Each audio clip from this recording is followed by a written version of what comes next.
Hola, buenas, ¿cómo están?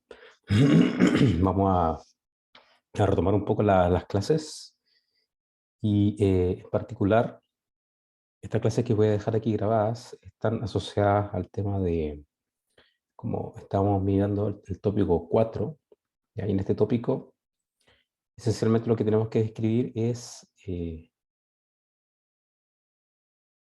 las guías de ondas coplanares. Entonces déjenme compartir aquí el iPad.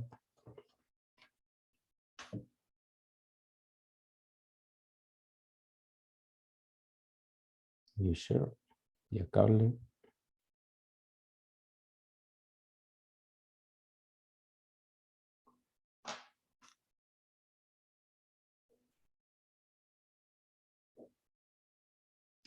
Entonces, la idea es la siguiente.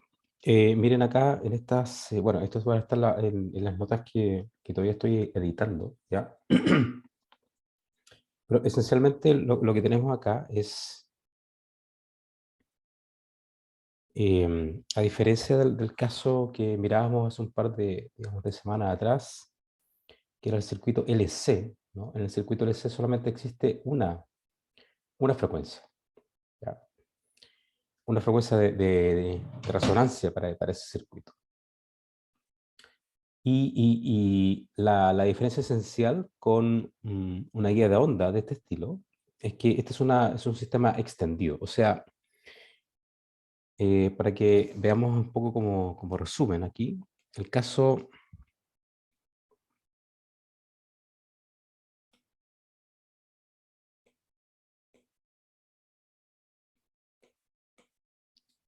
entonces,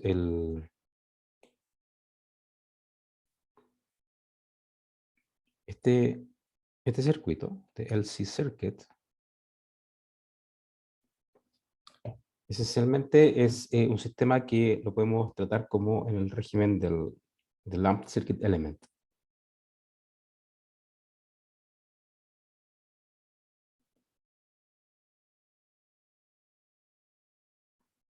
Y esto esencialmente, ¿esto qué quiere decir? Digamos, o si quieren, point like, no sé por qué, me cambia el tamaño de esto. Point like circuit. O sea, un tratamiento como si fuera un objeto puntual.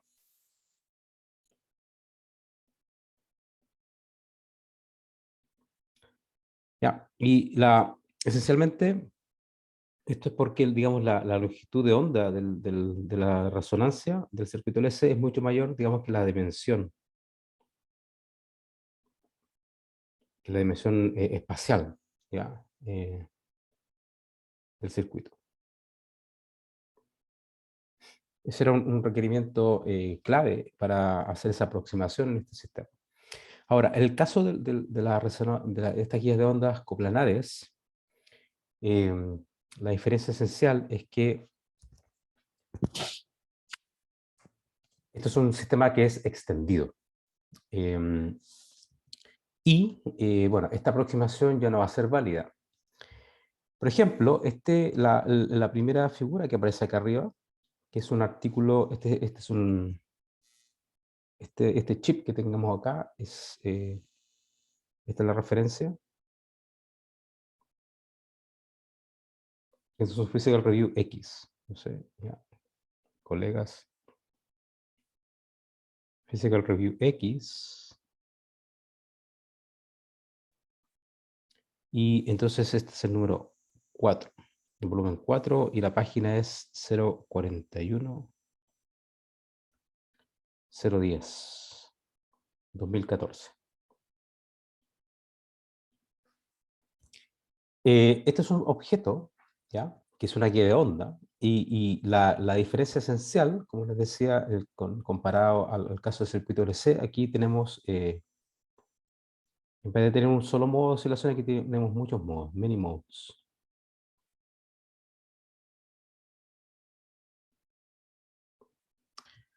Y,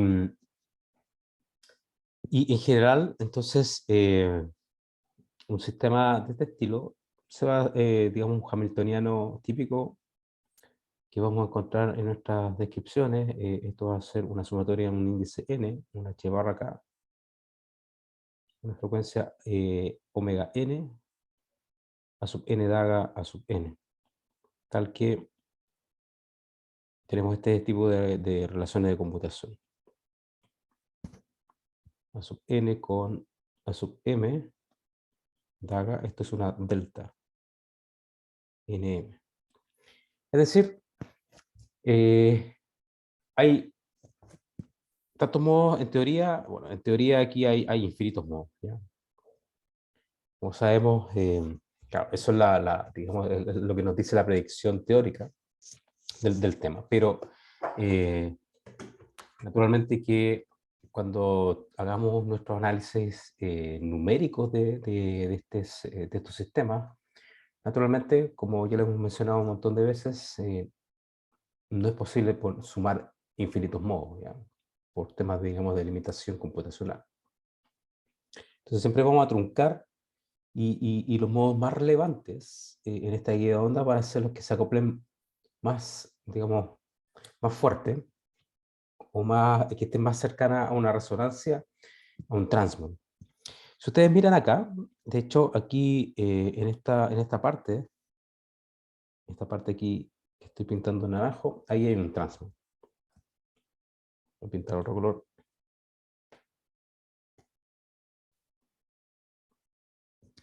Entonces aquí en este caso hay un acoplo capacitivo de los modos del campo electromagnético.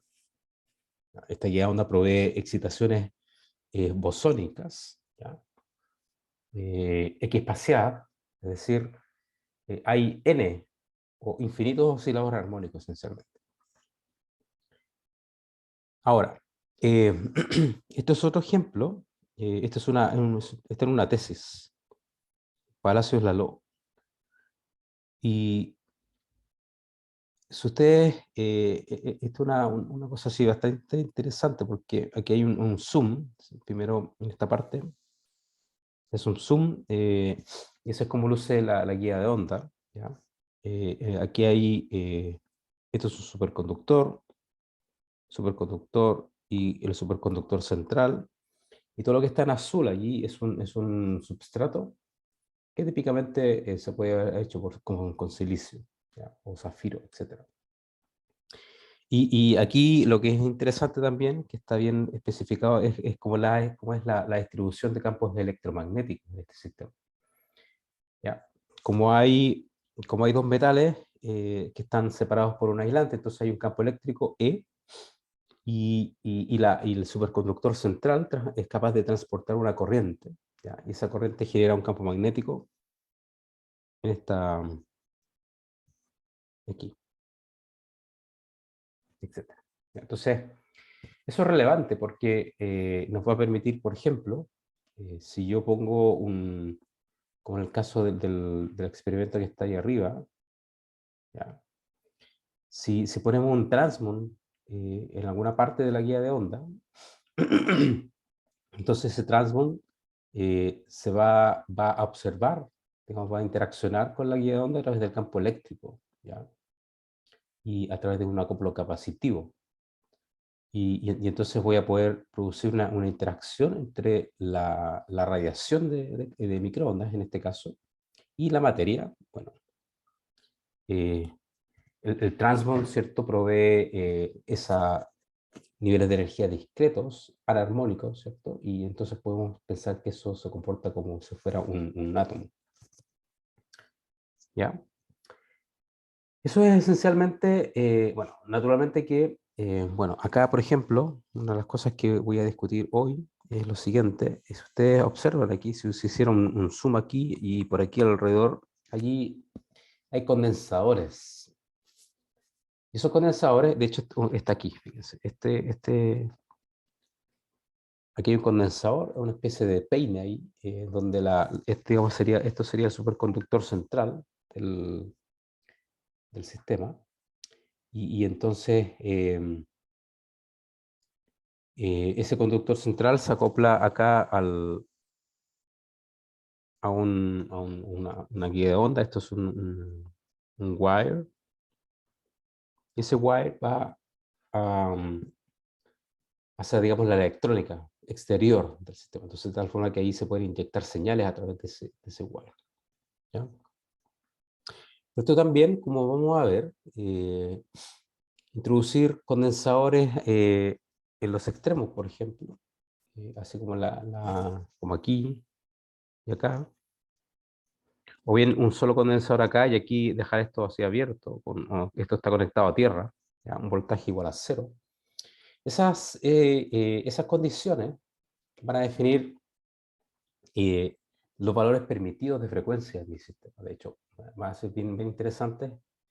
Importante es definir cuáles son las frecuencias que van a participar en la dinámica, perdón, en la estructura, en la distribución de campos electromagnéticos de este sistema. Entonces, dependiendo de si hay dos condensadores a los extremos, eso lo vamos a denominar una guía de onda de lambda medio, que lo voy a especificar luego después. O bien, en el caso de abajo, cuando tengo un condensador a la derecha y a la izquierda está grounded, o sea, conectado a tierra, eso va a ser un condensador de lambda cuarto. ¿Ya? Eso lo voy a especificar bien en detalle, digamos, haciendo un análisis más detallado, más con teoría. O sea, esto es, esencialmente, lo que queremos decir es que la longitud de la guía de onda es la mitad del modo fundamental de oscilación, y en este caso, la longitud de la guía de onda va a ser un cuarto del modo fundamental digamos, de oscilación del sistema. Eso me refiero con lambda medio y lambda cuarto. ¿Ya? Ahora, ¿cómo hacemos la descripción teórica de esto? Y la descripción teórica es lo siguiente. Esto es una descripción que aparece, de hecho este dibujo está en este referencia, Physical Review A. Yo les recomiendo encarecidamente que le den un vistazo en detalle a este paper. ¿Ya? Ahí está el cálculo bastante, digamos, detallado de las cosas que yo les voy a mostrar. Yo también lo voy a mostrar en detalle, ¿eh? Pero si ustedes quieren, digamos, seguir esta referencia, me parece bien. Es una PRA, volumen 82, 043, 811.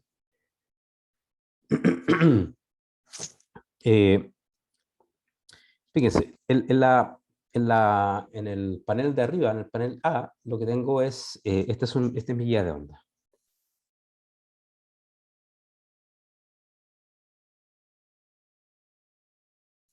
Esto es como un wire, ¿ya? Es un wire, es un alambre, que digamos, eso que acabo de escribir ahí como wire sería la parte central, esta parte de aquí, ¿ya? Estaría describiendo esa parte central, digamos, del, de mi guía de onda, ¿ya?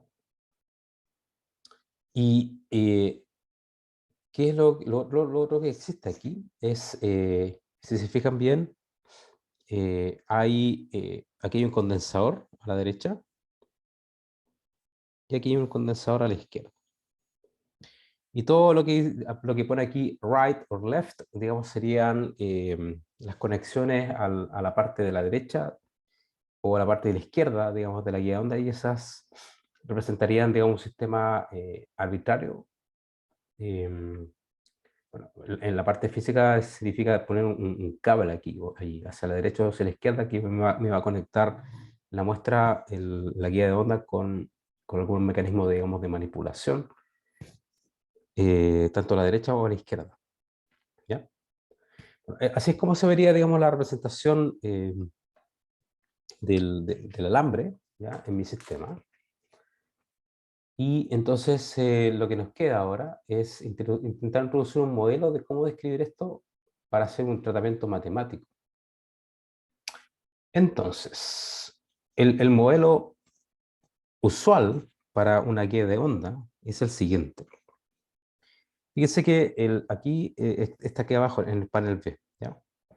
En el panel B tengo lo siguiente. O sea, esta guía de onda vamos a suponer que es... esto es un caso muy parecido al caso cuando, no sé si ustedes alguna vez habrán resuelto el problema de n osciladores armónicos acoplados. ¿Ya? Osciladores mecánicos, quiero decir. Bueno, aquí está la analogía, pero esta es la analogía electromagnética. Entonces, aquí lo que tengo es, fíjense, tengo un condensador acá y un inductor. Y esa sería como mi celda unitaria.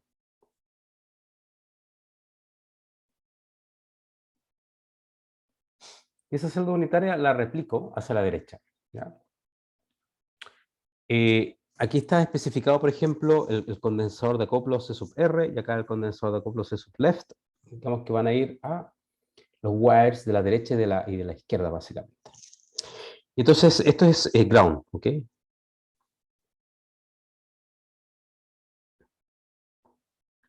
Todo esto está ground, o sea, todos estos nodos están en ground. Ahora, ¿por qué se piensa de esta forma? ¿Ya? Fíjense, porque es como si ustedes tomaran esta parte de acá de circuito, ¿ya? Y entonces, si ustedes se fijan bien, aquí yo tengo una parte que es superconductora, y aquí tengo un aislante. Entonces, esto es un condensador, básicamente. ¿Ya? Entonces, lo que estoy haciendo es una versión discretizada de esa guía de onda. O sea, estos condensadores, ese condensador que está ahí explícito, la guía de onda la estoy simulando con estos condensadores que tengo acá. ¿Ya? Pero lo estoy discretizando en el espacio. Hay nodos en el espacio, o sea, la dimensión espacial del circuito la discretizo, esencialmente. ¿Ya? Y entonces ese condensador está simulado a través de estos condensadores que está escribiendo acá. Por otro lado, esta guía de onda, la parte central, se le puede asociar una inductancia, ¿ya? En general.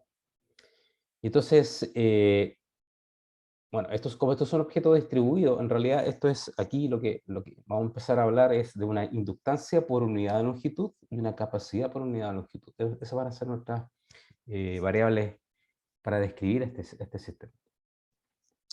Y entonces, en la versión discreta, lo que tengo son varios inductores que tengo acá. Este inductor, etcétera. ¿Ya? Esa es la idea. Y entonces, en nuestra descripción de teoría de circuitos, lo que vamos a hacer es que cada uno de estos nodos que tengo aquí, que son nodos activos, le voy a asociar un flujo. Entonces aquí voy a tener un flujo Φ1, Φ2 y hasta Φn. ¿Ya? Todos estos nodos.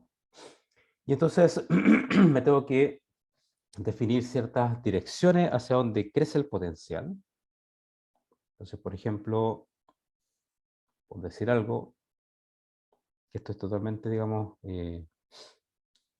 la descripción es independiente de esto, ¿ah? De esta elección. Yo puedo decir, bueno, el voltaje va a crecer en esta dirección siempre.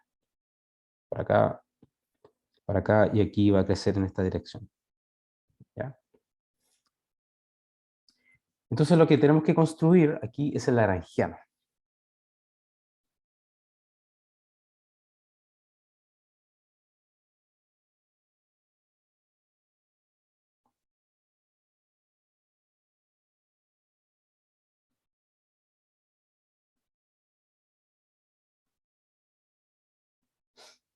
Y el lagrangiano, L,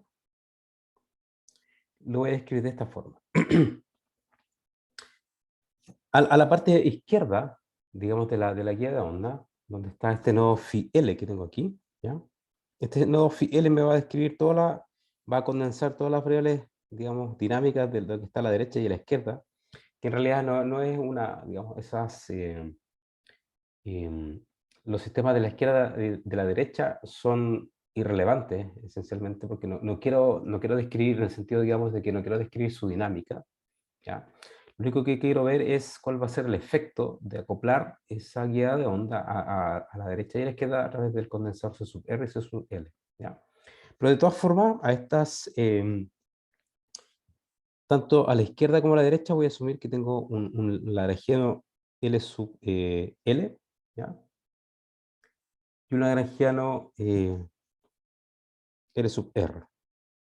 ¿Ya? O sea, lagrangiano para toda la parte de la izquierda, lagrangiano para toda la parte de la derecha, ¿ya? Sin especificar específicamente, valga la redundancia, sin especificar, digamos, qué es lo que es exactamente. ¿Ya? Solamente voy a, como les digo, esto es una variable efectiva. Effective variable.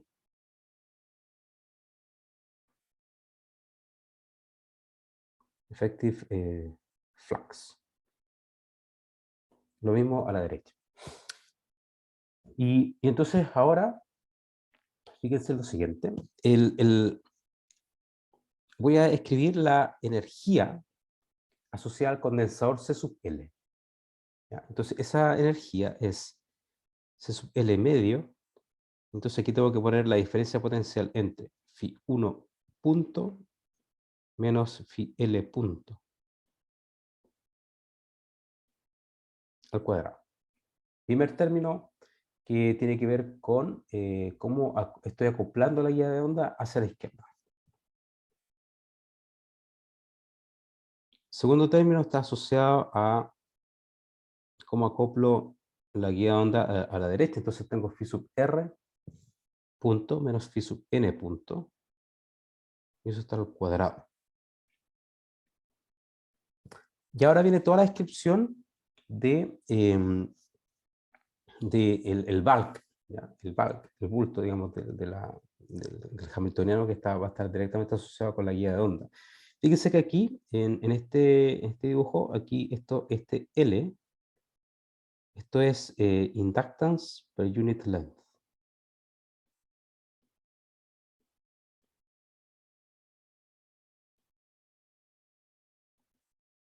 O sea, inductancia por unidad de longitud. Y esta C minúscula es capacitance.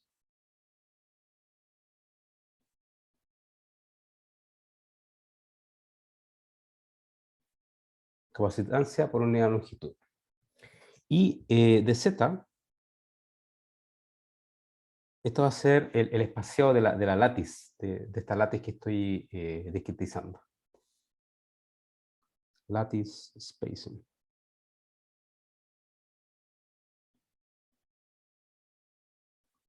De tal forma que el producto de L minúscula por dz me da una inductancia y el producto de C pequeña, por dz me da una capacitancia. Y entonces voy a escribir todo lo que tiene que ver con la parte central, ¿ya? Del bulk. Entonces aquí voy a tener una sumatoria, fíjense, C de Z sobre 2, una sumatoria desde n igual a 1, n minúscula, hasta n, ¿ya? Entonces aquí tengo phi sub n punto al cuadrado, menos, o sea, phi sub n punto, perdón. Aquí solamente estoy escribiendo la energía asociada a estos términos de acá. O sea, a esto, ¿ya? A este término, a este término. Como aquí tengo ground, acá abajo, ¿cierto? Todo esto está ground. La diferencia de potencial entre estos dos sitios sería phi sub n punto nada más. Y después tengo todas las energías cinéticas, perdón, las energías potenciales, que sería menos 1 partido por 2 de ZL, ¿ya? Esa es sería la inductancia.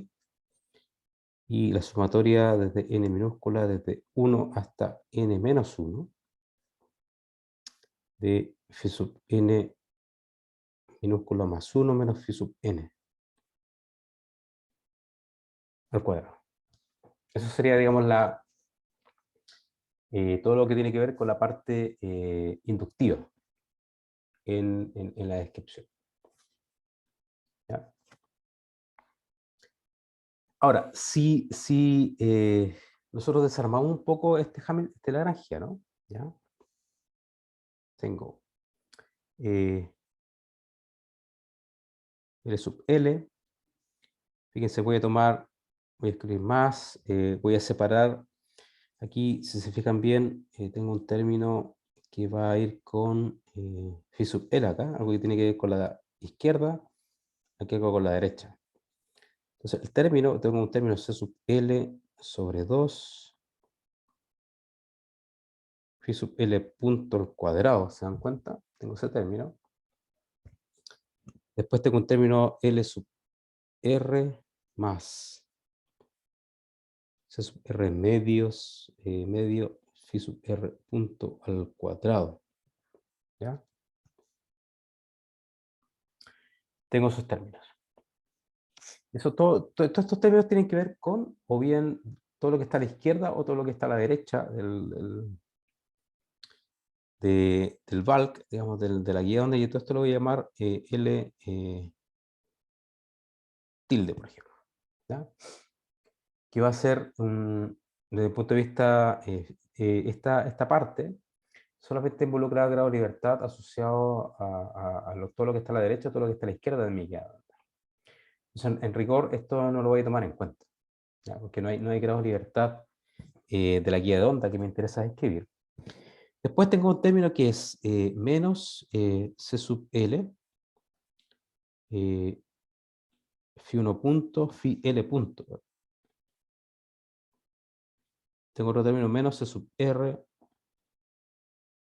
phi R punto, phi N punto. ¿Ya?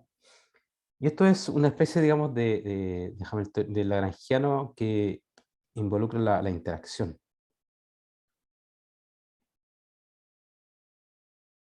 Este lo voy a llamar L interaction. ¿Ya? Es como, aquí es donde está explícitamente el acoplo entre los grados de libertad de mi guía de onda a la derecha y a la izquierda. Y después tenemos los siguientes términos, más C sub L medio phi 1 punto al cuadrado, ¿cierto? Más C sub R medio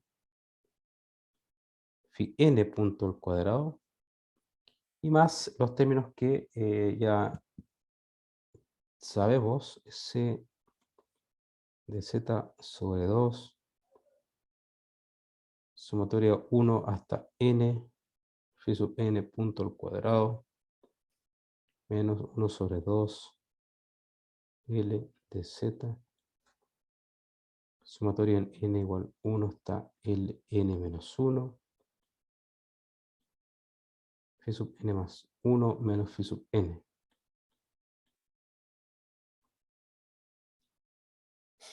Ya, y todo esto lo voy a llamar el lagrangiano de la transmission line, o guía de onda.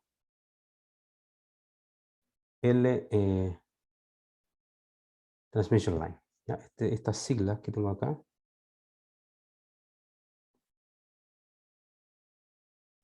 Transmission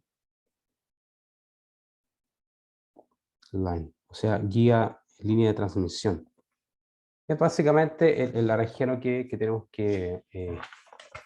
donde nos tenemos que enfocar.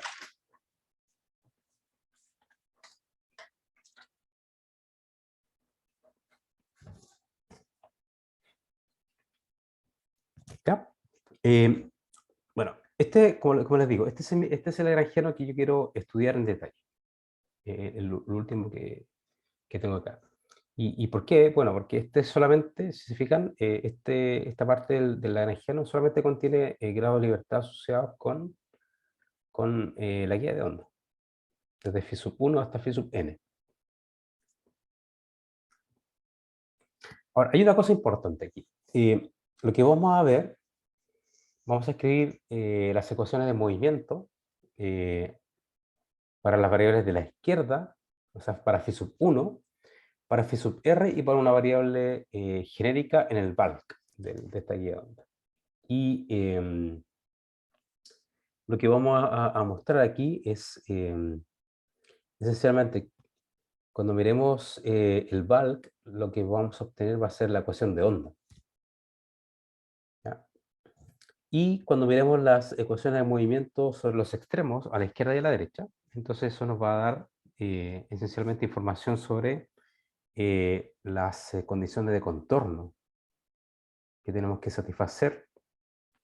Es decir, cuáles son las condiciones de contorno que deben satisfacer las soluciones a la ecuación de onda que aparece en el bulk. Entonces aquí vamos a poner, calculemos, let us compute.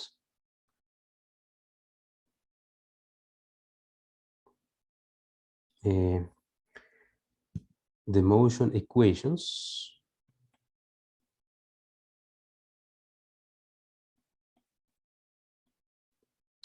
En las esquinas, at the edges, at the resonator edges, edge, and at the bulk.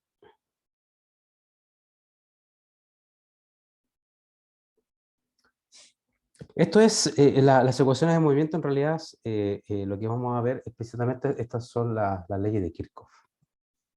Nos va a dar exactamente las leyes de Kirchhoff.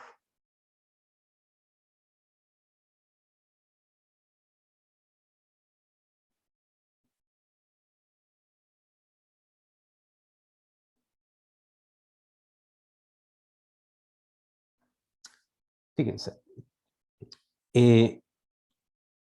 Si vamos a trabajar en el caso, en la parte, digamos, de más a la izquierda de la guía de onda, dicho sea de paso, fíjense que voy a calcular las ecuaciones de movimiento en ese punto, en este punto y en algún punto intermedio aquí, ya, de esta guía de onda.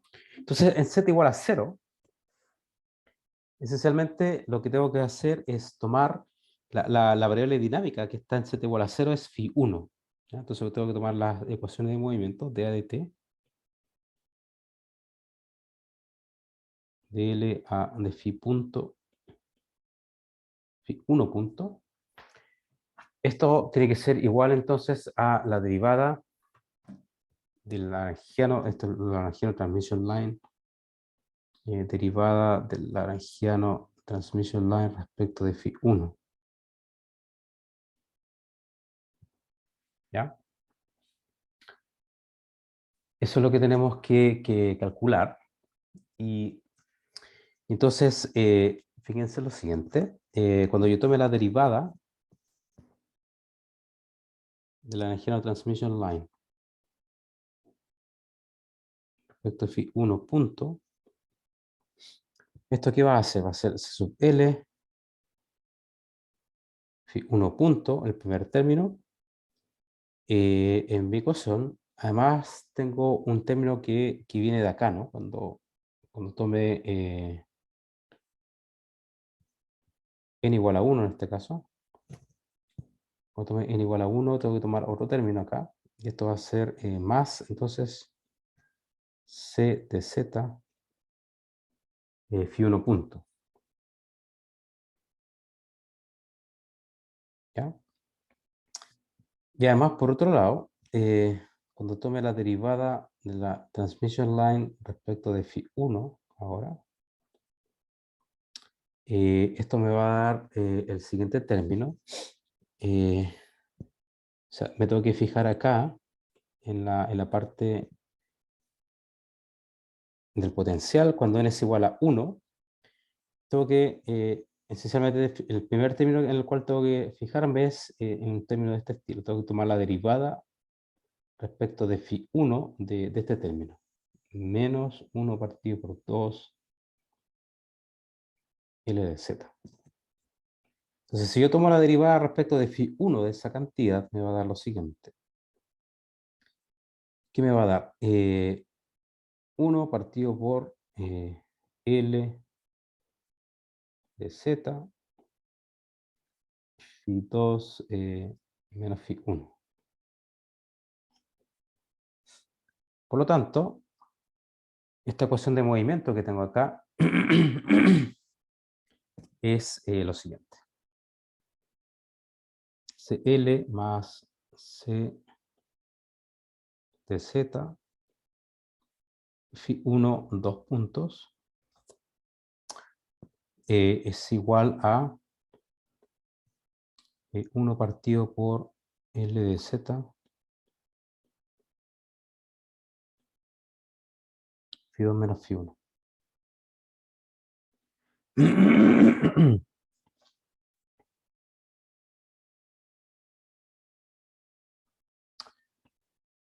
Esa es la ecuación de movimiento que obtengo. Y ahora, fíjense, a la izquierda lo que tengo es, esta es una corriente de desplazamiento. A la izquierda hay una corriente de desplazamiento asociada al condensador de la izquierda, C sub L, y una corriente de desplazamiento asociada al primer condensador que tengo acá. Entonces, esencialmente lo que tengo es lo siguiente, fíjense. Es como tener una corriente, por supuesto, esto es el valor de dirección, la corriente va en esta dirección, hay una corriente que va acá y una corriente que va acá. Eso es lo que tengo, esencialmente. Tengo la conservación de la corriente en el nodo 1, que es básicamente la ecuación de Kirchhoff. Ahora, una cosa que es relevante aquí es lo siguiente. Aquí tenemos que tomar el límite al continuo.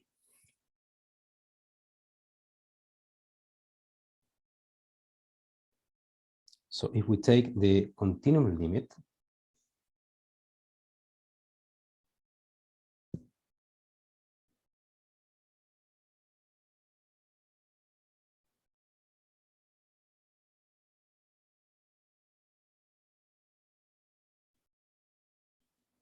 básicamente lo que tengo que hacer en esta expresión de arriba es tomar el límite cuando de z va a 0. ¿Ya? Entonces, a la derecha, y bueno, bajo este límite, entonces, por ejemplo, este flujo, que lo voy a llamar phi sub n, esto va a tender a una variable continua ahora.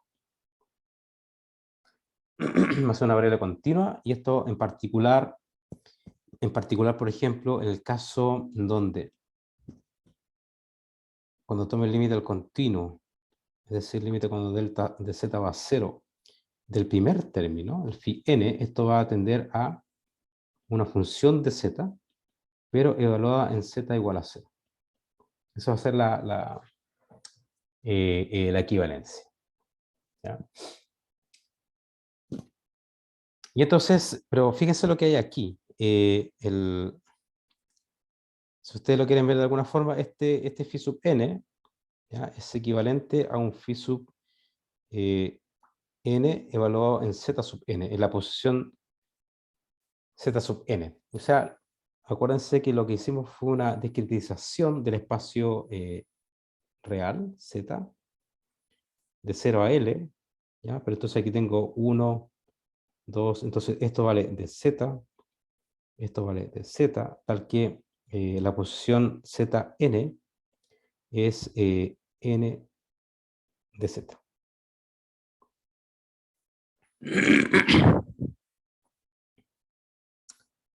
¿Ok? Y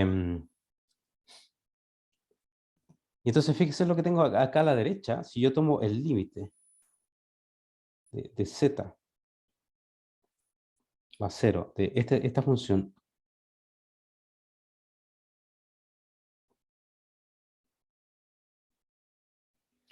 esto no es otra cosa que la diferencia entre phi2 menos phi1, perdón, esto es phi1,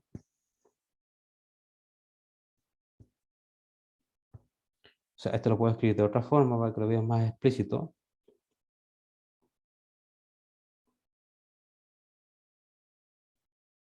L de z, esto va a ser phi sub z2 discreto menos phi z1 Y entonces la diferencia entre phi z2 menos phi z1 dividido por L de z y tomo el límite cuando delta z va a 0, esto es no es otra cosa que 1 sobre L, la derivada parcial respecto de la función phi de z, evaluado en z igual a 0. Entonces, la ecuación de movimiento, que en el límite cuando, fíjense, a la derecha acá, cuando el límite va a delta z va a 0, este término se va a anular, y lo que me queda es lo siguiente. C sub L, la segunda derivada respecto del tiempo, ¿cierto? Déjenme escribir aquí de forma explícita una función temporal acá, evaluado en z igual a 0. Esto tiene que ser igual entonces a 1 sobre L, derivada parcial de la función phi de z, con z evaluado z, t, perdón, ¿ya?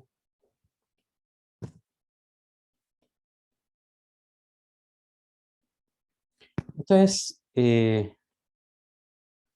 una primera ecuación que me va a dar de hecho, esto es importante porque me va a dar una condición de contorno que tengo que satisfacer en mi sistema. O sea, la solución que yo proponga, phi de z, t, tiene necesariamente que satisfacer esa condición de contorno. Si ustedes hacen el mismo cálculo en z igual a r, entonces muestren que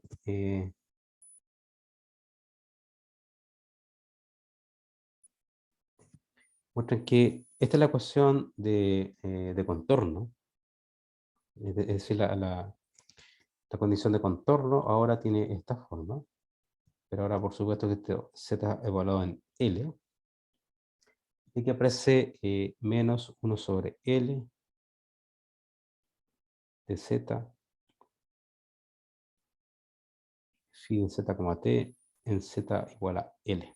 Esa es la ecuación de movimiento, perdón, la ecuación de contorno de la derecha, y alt at the bulk,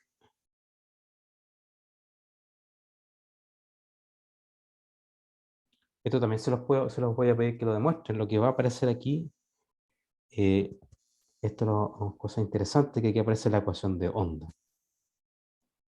para la variable phi. O sea, menos 1 sobre b al cuadrado. Aquí aparece una velocidad de propagación.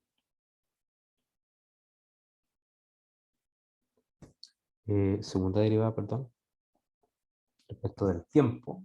Esto es igual a 0, donde esta velocidad es 1 sobre la raíz de L por C. Es decir, se conoce como la velocidad de propagación. Propagation velocity.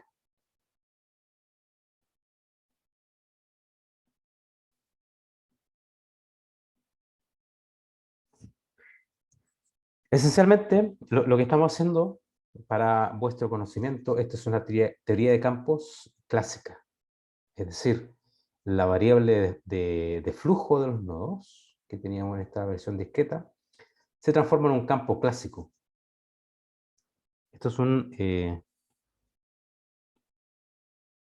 ahora es un classical field.